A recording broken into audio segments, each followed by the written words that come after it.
Bonjour, je m'appelle Sophie Prieto, je suis responsable des ateliers d'art de la Réunion des Musées Nationaux Grand Palais, ateliers d'art, moulage et calcographie.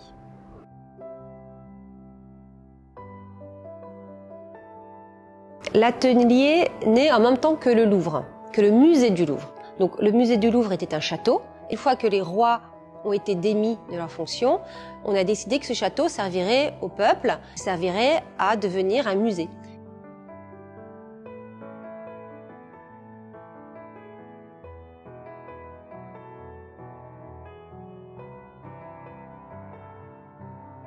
Dans ce musée, on a exposé des œuvres, des sculptures antiques. Ces sculptures antiques étaient pas nombreuses et on ne pouvait pas comprendre l'histoire de la sculpture antique avec les quelques sculptures qu'il y avait au château du Louvre. Donc, ce château devenu musée, on a voulu compléter ces collections et pour les compléter, on a fait réaliser des moulages et on a fait réaliser ces moulages par un atelier qui a été créé au Louvre. Donc, l'atelier qui est ici à Saint-Denis, à côté de Paris aujourd'hui, était à l'époque au Louvre, avec ses artisans, avec son plâtre, avec les moules. Et pourquoi au Louvre? Mais aussi parce qu'il y avait des conservateurs qui voulaient vraiment vérifier que ces reproductions étaient de bonne facture, étaient de bonne qualité. Donc, on moulait des œuvres qui n'étaient pas au Louvre et on les amenait dans le musée du Louvre. Et ensuite, on s'est mis à mouler aussi des œuvres qui étaient au Louvre, mais qu'on a distribuées dans les écoles de beaux-arts en province, pour que les étudiants puissent copier des œuvres de grande qualité. Donc toutes ces œuvres venaient de l'atelier. Donc ça, c'est la naissance de l'atelier de la RMN il y a 200 ans, en 1794, au Louvre. Et ensuite, cet atelier a déménagé ici, il y a 30 ans.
conserver les moulages, alors il faut savoir qu'à l'époque, on voulait avoir des moulages de sculptures antiques. Donc l'idée, c'était d'avoir des exemples de sculptures antiques très belles que les artisans, les artistes surtout, devaient copier pour faire aussi bien que les sculpteurs antiques, voire mieux. Donc l'enjeu, c'était vraiment que les artistes et les étudiants puissent être aussi talentueux et que les sculpteurs.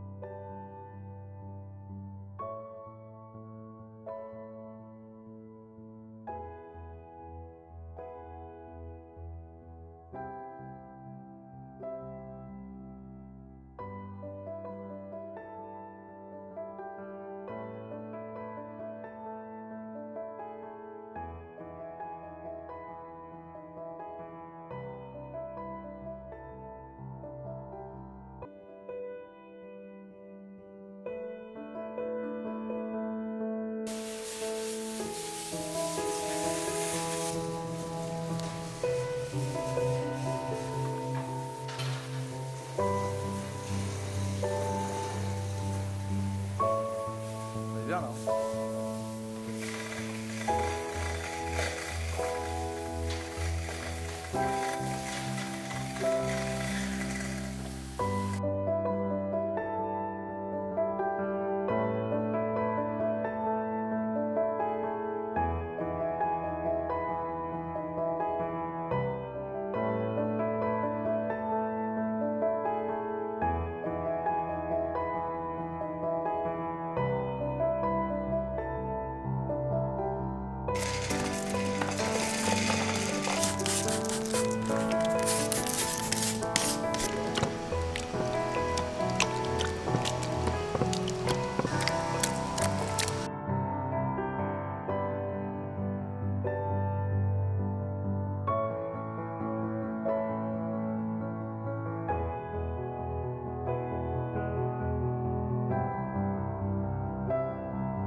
Will be okay.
Le moulage sert aussi beaucoup aujourd'hui à toutes les activités de médiation afin que le public puisse se rapprocher le plus de la sculpture et comprendre la sculpture. Donc, soit des galeries tactiles qui permettent aux malvoyants, mais aussi aux enfants, à tout à chacun, de toucher des sculptures. C'est une façon d'appréhender l'art à travers le tactile. Mais ça permet aussi, les reproductions permettent d'atteindre un public, on dit, éloigné des musées, dans les hôpitaux, dans les maisons de retraite, dans les écoles, même dans les prisons parfois, pour amener l'art à des personnes qui ne peuvent pas se rendre au musée.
Dernière mission, c'est une mission pour les moulages, hein, c'est une mission patrimoniale qui consiste à remplacer les œuvres qui s'abîment à l'extérieur et surtout les mettre à l'abri, enfin arrêter cette détérioration des œuvres d'art qui sont dans les parcs et les remplacer par des reproductions de très bonne qualité. Parmi les chefs-d'œuvre très connus que nous reproduisons aux ateliers, il y a tout simplement la Vénus de Milo qui est derrière moi, mais aussi la Victoire de Samothrace. Il y a des œuvres de Rodin, il y a des œuvres de Michel-Ange, la Pietà, les esclaves, le tombeau de Médicis, et tous ces chefs-d'œuvre inspirent toujours des artistes. Donc aujourd'hui des artistes contemporains comme Daniel Arsham ou Jeff Koons qui viennent ici chercher des modèles et les réinterpréter.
Félicitations au MeetCube Museum pour les belles reproductions de la Victoire de Samothrace et de la Vénus de Milo.